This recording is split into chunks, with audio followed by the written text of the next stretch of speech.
سيبي كل حاجة حواليكِ دلوقتي، أنتِ دلوقتي في مساحة لنفسِك، مساحة فيها نهدى، نفكّر، نتكلّم عن الحاجات اللي وجعتنا، بس المرّة دي عشان نفهمها، مش عشان نكرهها.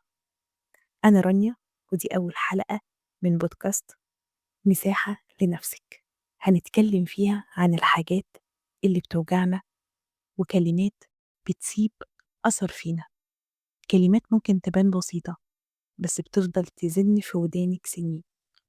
النهاردة هنتكلم عن كلمة ناس كتير سمعتها ويمكن انت كمان سمعتيها في لحظة ضعف، الكلمة اللي بتوجع أكتر من أي نقد: انت فاشلة. تعالي نحكي عنها كده ونحللها ونشوف ازاي ممكن نحول الكلمة دي من طعنة لقوة تدفعنا لقدام. فاكرة أول مرة سمعت فيها كلمة انت فاشلة؟ يمكن كانت من مدرسة في المدرسة، أو من صديقة، أو من أب، أو من أم، أو حتى أنتِ قُلتيها لنفسِك. الكلمة دي بتخترق ثقتِك في نفسِك زي السهم بالضبط، بتدخل جوّه العقل وبتبدأ تعيش هناك، بتخلّيكِ تشُكّي في نفسِك وفي قدراتِك وفي أي حاجة أنتِ بتعمليها. لمّا بتسمعي الكلمة دي كتير دماغِك بتصدّقها، يعني لمّا يتقال لِك أنتِ فاشلة ممكن تلاقي نفسِك بمنتهى البساطة مش قادرة تبدئي أي حاجة جديدة، لإنِّك متوقعة إنِّك هتفشلي فيها من الأول كده، من غير ما حتى تحاولي.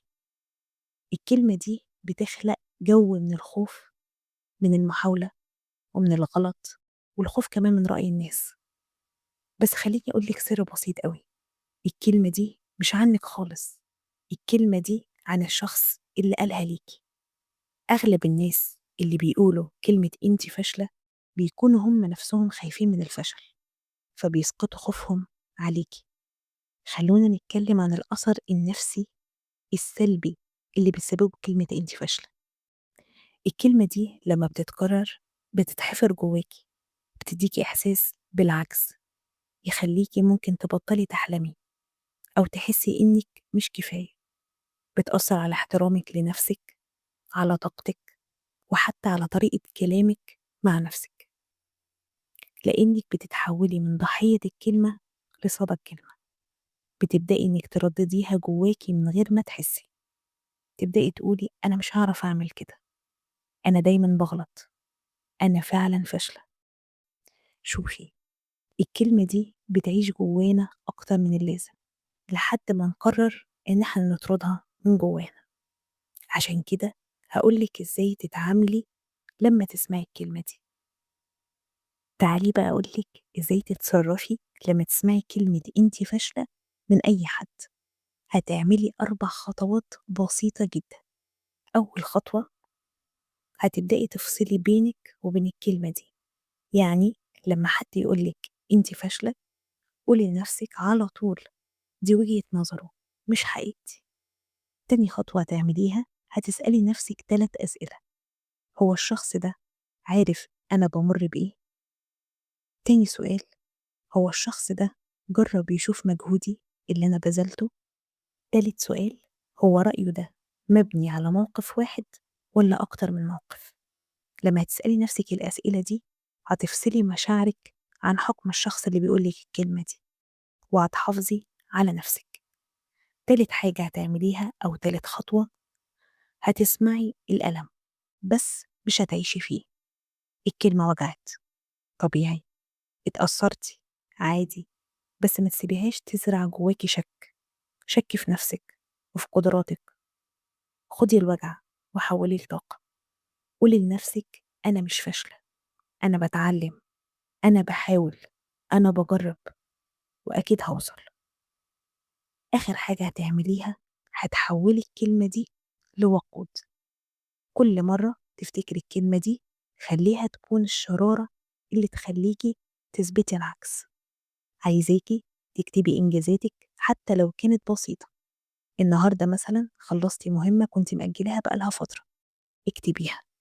النهاردة حاولتي تعملي حاجة رغم خوفك منها، اكتبيها. كل دي هتكون أدلة قدامك إنك مش فاشلة، وإنها علامات نمو، وإنك بتحاولي توصلي. الشخص الوحيد اللي عمره ما بيفشل أبدا هو الشخص اللي ما بيحاولش أصلا. تخيلي معايا لو إن كل مرة فشلتي فيها كنت بتحوليها لفرصة إنك تتعلمي وتنهضي، كان زمان حياتك يبقى شكلها إيه دلوقتي؟ أغلبنا للأسف بيبص للفشل كأنه وصمة عار، ولكن في الحقيقة هو مدرسة، بس بتكون قاسية شوية، لأنه بيدينا دروس مش هيعلمها لنا أي نجاح سريع. وأحب أقولك إن الفرق ما بين الشخص الناجح والفاشل هو إن الناجح ما استسلمش للفشل، ولكن حول كل نقطة كان بيقع فيها أو كل سقطة لخطوة دفعته لقدام. وعلى الرغم إن الكلمة دي ليها أثر سلبي، إلا إن ليها برضه أثر إيجابي خفي ممكن تكوني مش واخدة بالك منه. ممكن تستغربي الكلام اللي بقوله ده، بس حقيقي الكلمة دي بتكون نقطة تحول في حياة ناس كتير.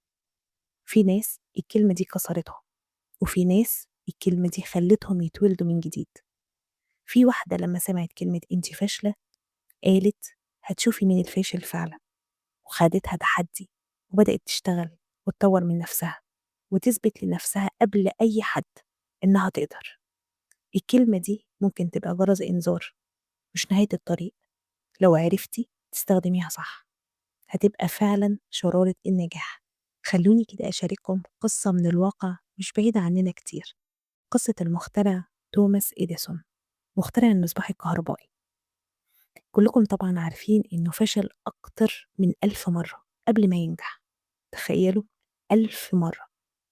وكان الصحفيين بيسخروا منه. واحد من الصحفيين سأله ألا تشعر أنك فشلت 1000 مرة؟ ابتسم إديسون وقال له بابتسامة لم أفشل، بل وجدت 1000 طريقة لا تصلح. شايفين الإصرار؟ 1000 مرة من المحاولات الفاشلة، ومع ذلك ما توقفش وما استسلمش.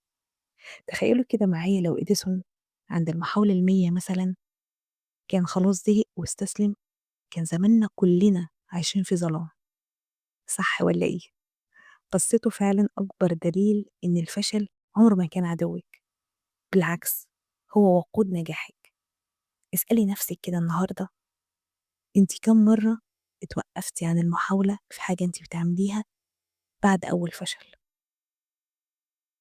كم حلم دفنتيه لمجرد انك لقيتي الطريق صعب مرة أو مرتين؟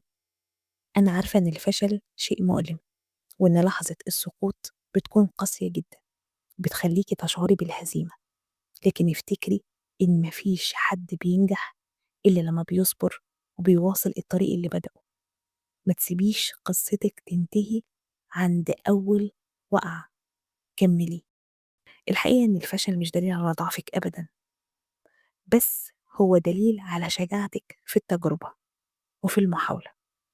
خديها قاعدة، كل فشل جواه بذرة نجاح، والشاطر بقى اللي يقدر يبحث عن البذرة دي ويسقيها بالإصرار ويمنحها الوقت عشان تكبر ويوصل للنجاح اللي هو عايزه. أنا بحييكي على إنك لسه مكملة معايا الحلقة دلوقتي، وده دليل على إن عندك إصرار وبتحاولي وعايزة تطردي الكلمة دي من جواكي. عشان كده عايزاكي تفتكري دايما إن مفيش أي حد في الدنيا يقدر يعرفك أكتر من نفسك. انتي مش فاشلة، انتي إنسانة بتحاول، واللي بيحاول دايما بيتعلم وبيكبر وبيوصل. خلي كل كلمة مؤذية تعدي، بس خدي منها الدرس.